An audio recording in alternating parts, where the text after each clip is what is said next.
पिथौरागढ़ सहकारिता मेले में सीएम धामी ने की शिरकत। सीएम धामी ने विकास विभागों के लगे स्टॉल्स का भी किया निरीक्षण। कई विकास परियोजनाओं का किया लोकार्पण।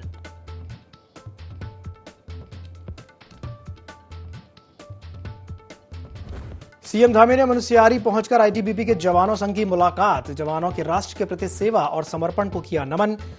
विलंब पहुंचने पर सीएम का बीजेपी कार्यकर्ताओं ने किया स्वागत।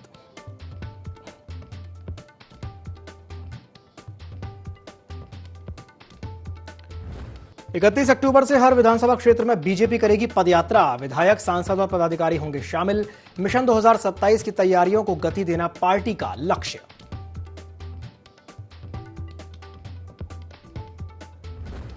ग्वालदम कर्णप्रयाग हाईवे पर हैं कई डेंजर जोन। ब्लॉक प्रमुख ने उठाई स्थायी ट्रीटमेंट की मांग। कहा, कभी भी हो सकता है बड़ा हादसा।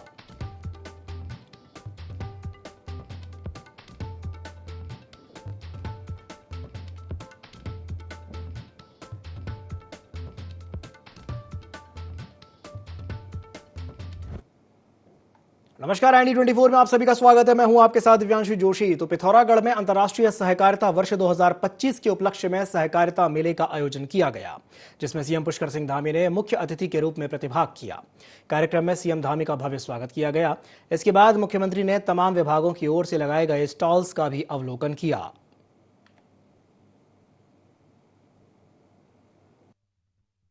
सहकारिता मेले के माध्यम से जहां हमने 23 करोड़ रुपए से अधिक की योजनाओं का शिलान्यास किया, वहीं करीब 62 करोड़ रुपए की विभिन्न योजनाओं का लोकार्पण भी किया है।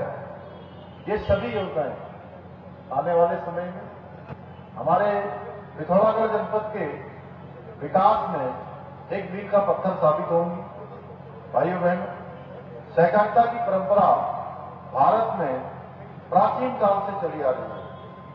सहकारिता में स्पर्धा की बजाय सहयोग की भावना रहनी चाहिए, क्योंकि सहकारिता किसी भी पर उपकार नहीं है, बल्कि एक दूसरे को स्वावलंबी बनाने का कार्य है। आज की नई पीढ़ी के लिए हमारी ये सहकारिता का महत्व अत्यधिक बढ़ गया है, क्योंकि आज की पीढ़ी, आज की जो नई पीढ़ी है, वो जल्दी से जल्दी स्वावलंबी बनना चाहती है, अपने पैरों पर खड़ा होना चाहती है और स्वयं स्वरोजगार को आगे बढ़ाना चाहती है।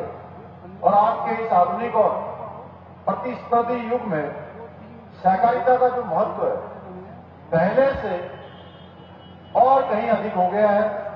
इसी को देखते हुए संयुक्त राष्ट्र संघ ने वर्ष 2025 को अंतर्राष्ट्रीय सहकारिता वर्ष घोषित किया है, ताकि वैश्विक सहयोग को बढ़ावा देकर सतत विकास के लक्ष्यों को प्राप्त किया जा सके। हमारे देश में भी सहकार से समृद्धि के स्वप्न को साकार करने के लिए आदरणीय प्रधानमंत्री श्री नरेंद्र मोदी जी ने ऐतिहासिक कदम उठाते हुए देश के अंदर अलग सहकारिता मंत्रालय का गठन करने का निर्णय लिया। आज आदरणीय अमित शाह जी के नेतृत्व में ये मंत्रालय देश में सहकारिता आंदोलन को और अधिक मजबूत करने के लिए एक अलग प्रशासनिक, कानूनी और नीतिगत ढांचा तैयार कर रहा है। भाइयों बहनों, प्रधानमंत्री जी के मार्गदर्शन और उनके सहयोग और उनकी प्रेरणा से हमारी सरकार भी राज्य में सहकारिता को जन जन तक पहुंचाने के लिए कई कदम उठा रही है। इसी का परिणाम है कि पूरे देश में बहुउद्देशीय सहकारी समितियों के कंप्यूटरीकरण के कार्य की शुरुआत उत्तराखंड से ही हुई है। आज प्रदेश की सभी 671 सहकारी समितियों के कंप्यूटरीकरण का कार्य पूरा हो चुका है। इसके अलावा आज हमारी 24 औषधियां जन औषधि केंद्र के रूप में, समितियों के रूप में भी कार्य कर रही है, जिनमें ग्रामीण जनता को सस्ती और गुणवत्तापूर्ण दवाइयां सस्ते दामों पर मिल रही हैं।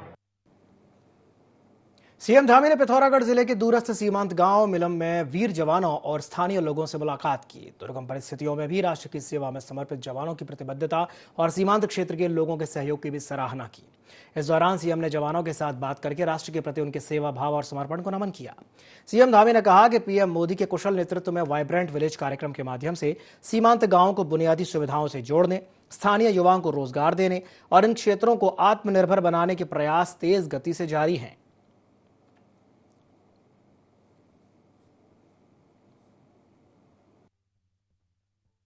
प्रधानमंत्री श्री नरेंद्र मोदी जी के नेतृत्व में आज भारत की सेना को मजबूत करने के लिए, उनके मनोबल को बढ़ाने के लिए अनेक काम किए गए हैं। पहले के समय में सेना हो या पैरामिलिट्री हो, उनको अच्छे हथियार भी नहीं मिल पाते थे, अच्छे उनको उपकरण नहीं मिल पाते थे, अच्छे उनके बूट से लेकर तमाम प्रकार की जैकेट से लेकर जो कठिन स्थानों पर सेवा के लिए जरूरी चीजें थी, वो भी नहीं मिलते थे। ये सब काम प्रधानमंत्री मोदी जी के आने के बाद सेना का मनोबल बढ़ा, उनकी सुविधाएं बढ़ी और मुझे भी सच में एक फौजी का बेटा होने के नाते, एक सैनिक परिवार में पैदा होने के कारण जो मैंने नजदीक से देखा है, मुझे भी गर्व होता है कि आज हमारे पैरामिलिट्री के लोग हों या सेना के लोग हों। अभी मैं 2 दिन पहले माड़ा में भी था, जहां पर हमारे सेना और उत्तराखंड सरकार का मिलकर वहां पर बहुत अच्छा कार्यक्रम महोत्सव बद्रीनाथ में किया जा रहा था। जिस प्रकार से उनके चेहरों पर आज सुकून है, एक संतोष का भाव है, मुझे भी गर्व होता है कि हम आदरणीय मोदी जी के नेतृत्व में आज देश के अंदर काम कर रहे हैं। उत्तराखंड राज्य अपने स्थापना का रजत जयंती वर्ष मनाने जा रहा है। 9 नवंबर को उत्तराखंड गठन के 25 साल पूरे हो जाएंगे। 25 साल की उपलब्धियों पर कांग्रेस के प्रदेश अध्यक्ष करण माहरा ने कहा कि उत्तराखंड में तमाम विकास कार्य हुए हैं। पूर्ववर्ती नारायण दत्त तिवारी सरकार के दौरान तमाम उद्योगों की भी स्थापना हुई। उसके बाद भी कांग्रेस सरकार के कार्यकाल के दौरान तमाम विकास कार्य हुए। उन्होंने कहा कि 2013 की आपदा के बाद सभी व्यवस्थाओं को पटरी पर लाने का प्रयास किया गया। वर्तमान सरकार पर कटाक्ष करते हुए उन्होंने कहा कि प्रदेश की आर्थिकी काफी कमजोर है, महिला अपराधों में बढ़ोतरी हुई है, एनसीआरबी की रिपोर्ट भी काफी खतरनाक है।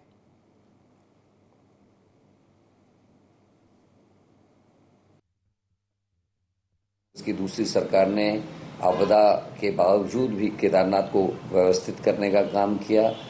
दूध में जो है प्रोत्साहन राशि रखी गई। उसके अलावा मेरे गांव मेरी सड़क, मेरा वृक्ष मेरा मित्र जैसी महत्वपूर्ण योजनाएं रखी गई और पलायन को रोकने के लिए भी अनेकों उपाय किए गए। एनसीआरबी की जो रिपोर्ट आई वो बड़ी खतरनाक है कि प्रत्येक दिन उत्तराखंड में 3 बच्चों का अपहरण या वो गायब हो रहे हैं।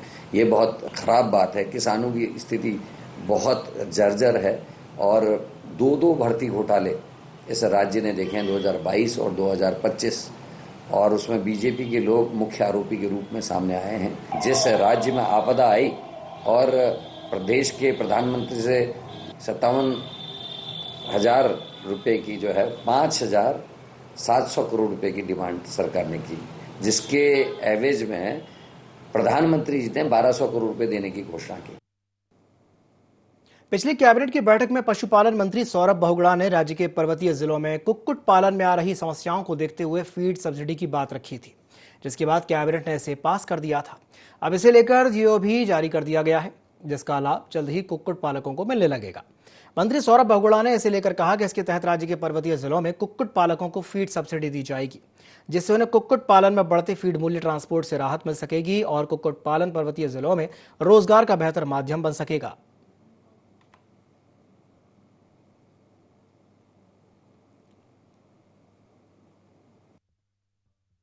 की कोशिश यही है कि जितने हमारे पशुपालक हैं, कुक्कुट पालक हैं, मत्स्य पालक हैं, माननीय प्रधानमंत्री जी का जो सपना है कि उनकी आय दुगनी हो, उस पर हम लोग काम कर रहे हैं। और जब मैं सरकार आपके द्वार जो हमारा प्रोग्राम है विभाग का, जिसमें मैं छोटे कुक्कुट पालक और मत्स्य पालक के घर पे जाता हूँ, उनसे चर्चा करता हूँ, तो मुझे काफ़ी जिलों में जब मैं उनके से मिला तो उनकी एक समस्या बड़ी थी कि जो उनको फीड थी वो बहुत महंगी पड़ती थी तराई के सापेक्ष, क्योंकि ट्रांसपोर्ट उनको काफ़ी देना पड़ता था।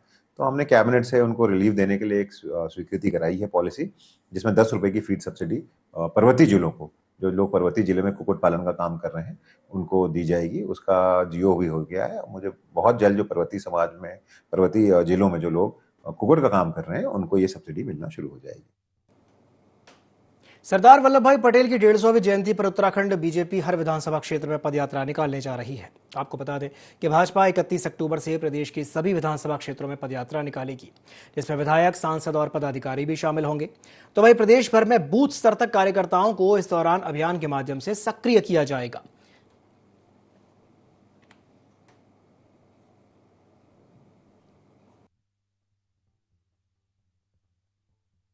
31 अक्टूबर से भाजपा पूरे प्रदेश भर की विधानसभाओं में इस दौरान पदयात्रा निकालने जा रही है, जिसको लेकर जो तैयारियां हैं वो अब शुरू हो चुकी है। और ऐसे में अगर बात की जाए तो जो भाजपा के विधायक है, साथ ही साथ इसके अलावा यहाँ पर बात की जाए जो भाजपा के सांसद हैं और जो पदाधिकारी है वो भी इस पदयात्रा में शामिल होंगे।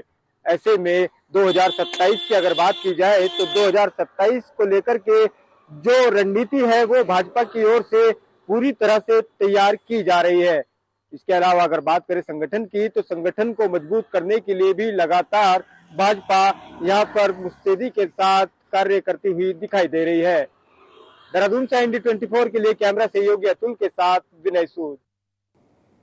लौह पुरुष सरदार वल्लभ भाई पटेल की 150वीं जयंती के मौके पर गुजरात के एकता नगर में स्टैच्यू ऑफ यूनिटी के सम्मुख आगामी 31 अक्टूबर को होने वाली परेड में उत्तराखंड राज्य की झांकी अष्ट तत्व और एकत्व प्रदर्शित की जाएगी। इस झांकी के माध्यम से देवभूमि उत्तराखंड के आध्यात्मिक और प्राकृतिक वैभव के साथ ही संस्कृति और प्रगति के विभिन्न आयामों को उजागर किया जाएगा।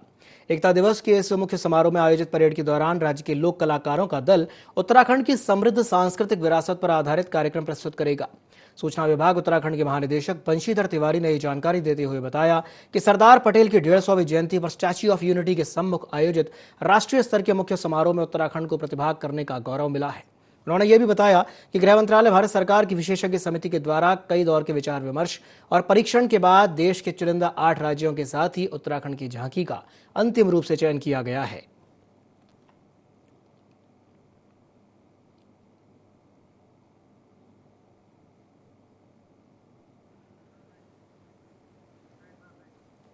डोईवाला विधानसभा क्षेत्र के थानों में बना लेखक गांव अब साहित्य, संस्कृति और कला का केंद्र बनने जा रहा है। यहां 60 से ज्यादा देशों के साहित्यकार एक ही मंच पर जुटेंगे। 3 नवंबर को स्पर्श हिमालय महोत्सव 2025 का भव्य उद्घाटन कर्नाटक के राज्यपाल थावर चंद गहलोत करेंगे।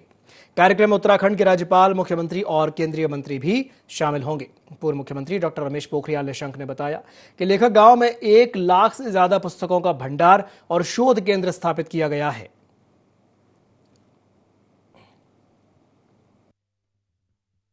जो लेखक गांव है, जो देश का पहला लेखक गांव है थानों में, उस लेखक गांव में भी जिसका अंतर्राष्ट्रीय संस्कृति, साहित्य और कला का महोत्सव होने जा रहा है, जिसमें दुनिया के 60 से भी अधिक देशों के लोग सम्मिलित होंगे। ऐसे लेखक गांव भी 3 नवंबर को पहले दिन 3 दिवसीय अंतर्राष्ट्रीय जो महोत्सव है उसके पहले दिन 3 को वो उत्तराखंड को ही समर्पित है, जिसमें उत्तराखंड के विकास, उत्तराखंड के प्रगति, संभावना और चुनौतियों पर बहुत विस्तार पूर्वक चर्चा होगी। महामहिम राष्ट्रपति जी भी इस कार्यक्रम में आएंगे और लोकसभा के आदरणीय लोकसभा अध्यक्ष ओम बिरला जी भी इन तीनों दिनों में किसी न किसी दिन यहाँ पर उपस्थित होंगे। एक बार पुणे में आप सबका बहुत आभार। मुख्यमंत्री पुष्कर सिंह धामी के मंदिर मिशन माला योजना के तहत धार्मिक पर्यटन को बढ़ावा देने के प्रयासों के बीच पिथौरागढ़ जिला प्रशासन की एक लापरवाही उजागर हुई है। चंपावत और पिथौरागढ़ को जोड़ने वाले पंचेश्वर महादेव मंदिर मार्ग की अब तक मरम्मत नहीं हो पाई है।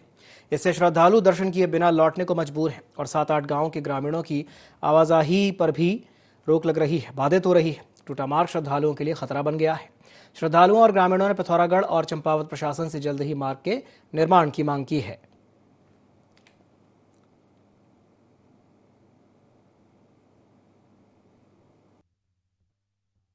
का ये रास्ता बहुत ही ज्यादा उबड़ खाबड़, रास्ते का नामो निशान नहीं है। बहुत ही डरावना है। मुझे तो नहीं लगता कि रिस्क लेना चाहिए। तो हम लोग तो आधे रास्ते से लौट आए हैं और बहुत निराशा हाथ लगी है। आप लोग अगर जाके देखेंगे तो मैं तो यही कहूँगी आप लोग के चैनल के माध्यम से कि जल्दी जल्दी शासन प्रशासन, इतना बड़ा टूरिस्ट प्लेस है, इतना बड़ा महादेव मंदिर की यहाँ पे नाम से जाना जाता है, तो इस रास्ते को तुरंत तुरंत ठीक किया जाए। 1 साल हो गया लगभग, अभी गांव वालों ने बनाया था इसको। गांव के कई लड़के लोग आए थे, 10-15 लोग, हम भी गए थे साथ में बनाने। हम लोगों ने बनाया था मेले की वजह से। अभी फिर से दोबारा हो गया बारिश आने के कारण। अभी शासन प्रशासन तो कोई सुनता है नहीं, कितनी बार बोल दिया है कि नहीं है। एक बार बना था, उसके बाद बना नहीं है रास्ता। कई कई यात्री लोग आते हैं, वापस जाते हैं, हमें पूछते हैं रास्ता है कि नहीं है भैया करके, हमें बोलते हैं रास्ता है नहीं, यहाँ से वापस जाते हैं। अभी ऐसा ही है। नशे की बढ़ती प्रवृत्ति से चिंतित होकर उत्तरकाशी के युवाओं ने समाज में नई सोच जगाने के लिए एक म्यूजिकल बैंड की शुरुआत की है। इस बैंड का उद्देश्य युवाओं को नशे से दूर रखकर संगीत के माध्यम से जीवन में एक नई दिशा देना है। इस पहल से जनपद के दूरस्थ क्षेत्रों के युवा भी जुड़ रहे हैं और अपनी प्रतिभा को समाज के सामने ला रहे हैं। बैंड का नेतृत्व स्थानीय लोक गायक अनुराग कर रहे हैं, जिनकी एक कोशिश है कि नशा नहीं जिंदगी थीम के जरिए युवा अपने भविष्य को अंधकार से निकालकर एक नई राह पर चले। बैंड से जुड़े युवाओं का कहना है कि वे संगीत को नशा मुक्त समाज का माध्यम बनाना चाहते हैं और इस मुहिम को प्रदेश भर से फैलाने के लिए सैकड़ों युवा उनका साथ दे रहे हैं।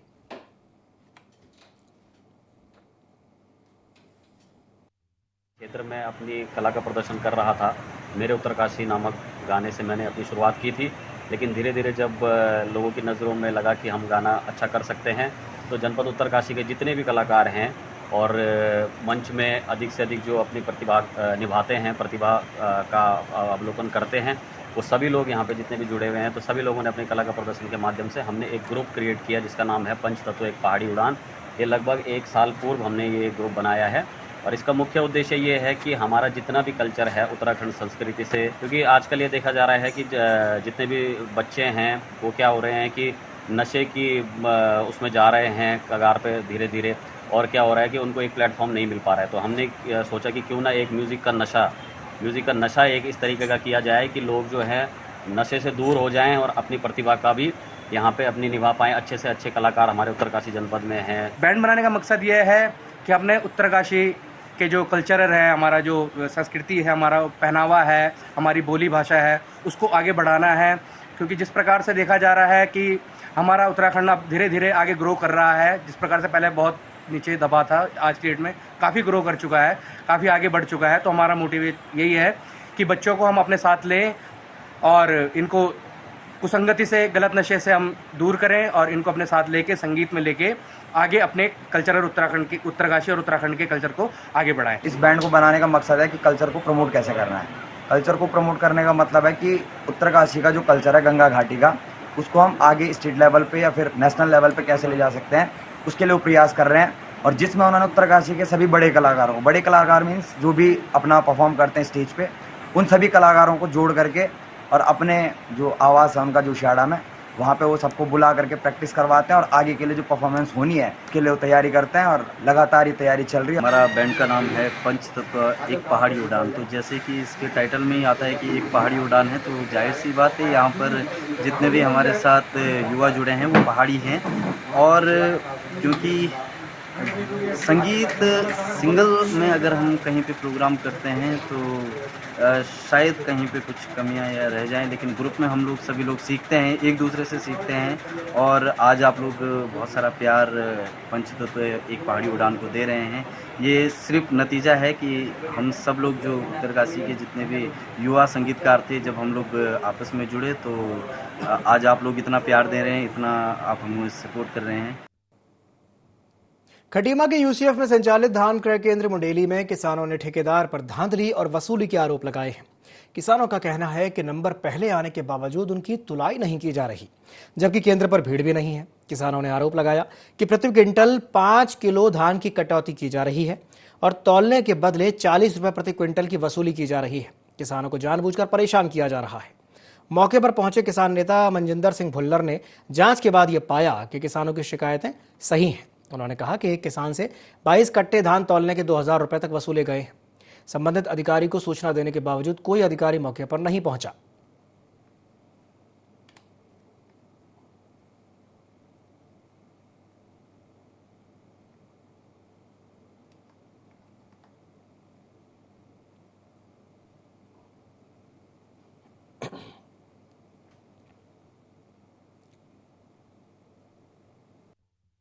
कटेगा पूरे धान पे, इस पे फपरा बता रहे हैं और मूछे बता रहे हैं।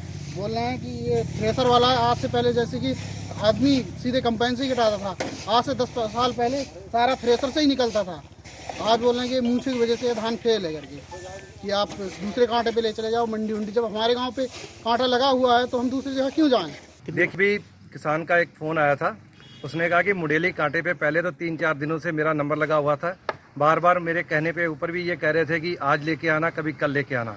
तो जैसे ही आज ये अपनी ट्रॉली लेके आए हैं तो उनको ट्रॉली उसकी उतारने की जगह इनसे एक तो पैसे मांगे गए हैं, एक ये शिकायत आई है, दूसरा इनको परेशान करके और इनका साफ़ सुथरा धान था वो भी तोलने से इनको मना किया गया। इसकी किसान ने मुझे फ़ोन किया था, तो अब मैं इस कांटे पे आया हूँ और आके मैंने जो भी यहाँ पे पाया है, इंचार्ज यहाँ से गायब है और जो भी ये तथ्य उन्होंने किसान ने हमें बताए हैं, जो भी चीज़ें वो सारी सही साबित हो रही हैं। प्रदेश में आंगनबाड़ी कार्यकर्ताओं के आंदोलनों का सिलसिला थमने का नाम नहीं ले रहा है। एक बार फिर से डोईवाला तहसील में बड़ी संख्या में आंगनबाड़ी कार्यकर्ताओं ने जोरदार प्रदर्शन किया और मुख्यमंत्री के नाम एक ज्ञापन भी सौंपा। आंगनबाड़ी कार्यकर्ताओं ने मांग की है कि मानदेय में तुरंत वृद्धि की जाए और राज्य कर्मचारी घोषित किए जाएं। और उन्होंने चेतावनी दी कि अगर उनकी मांगें जल्द नहीं मानी गई तो 13 अक्टूबर से कार्य बहिष्कार शुरू किया जाएगा।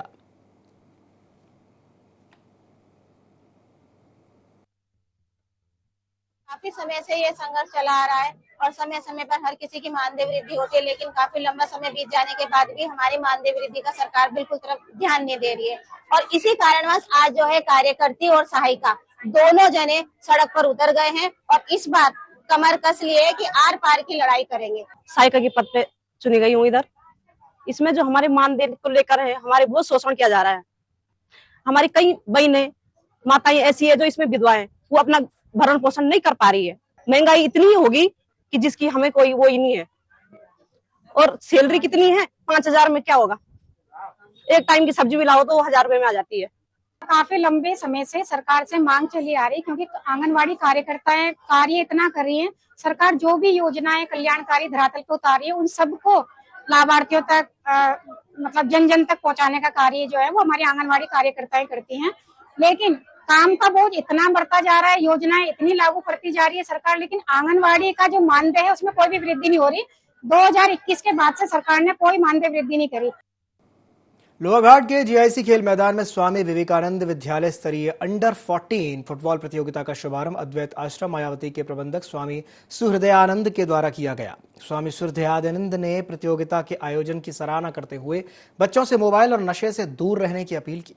पहले मुकाबले में मुक्ता मेमोरियल होली विजडम अकेडमी ने सी अकेडमी को 2-0 से हराया। होली विजडम की ओर से ऋषभ ने दोनों गोल दागे। दूसरे मैच में ऑकलैंड पब्लिक स्कूल ने राजकीय इंटर कॉलेज लोहाघाट को 1-0 से पराजित किया। ऑकलैंड की ओर से विजयी गोल आदित्य पनेरू ने किया। तीसरे मुकाबले में ज्ञानदीप पब्लिक स्कूल ने अल्पाइन पब्लिक स्कूल को 1-0 से मात दी, जिसमें निर्णायक गोल नैतिक ने किया। तो वहीं दिन के आखिरी मैच में विवेकानंद विद्या मंदिर ने स्पोर्ट्स स्टेडियम टीम को 2-0 से शिकस्त दी। विजयी टीम के लिए सचिन और साहिल ने एक-एक गोल दागा।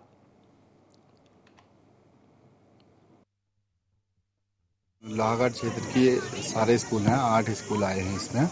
बाकी स्कूलों को हम एंट्री का दे नहीं पाए इस बार।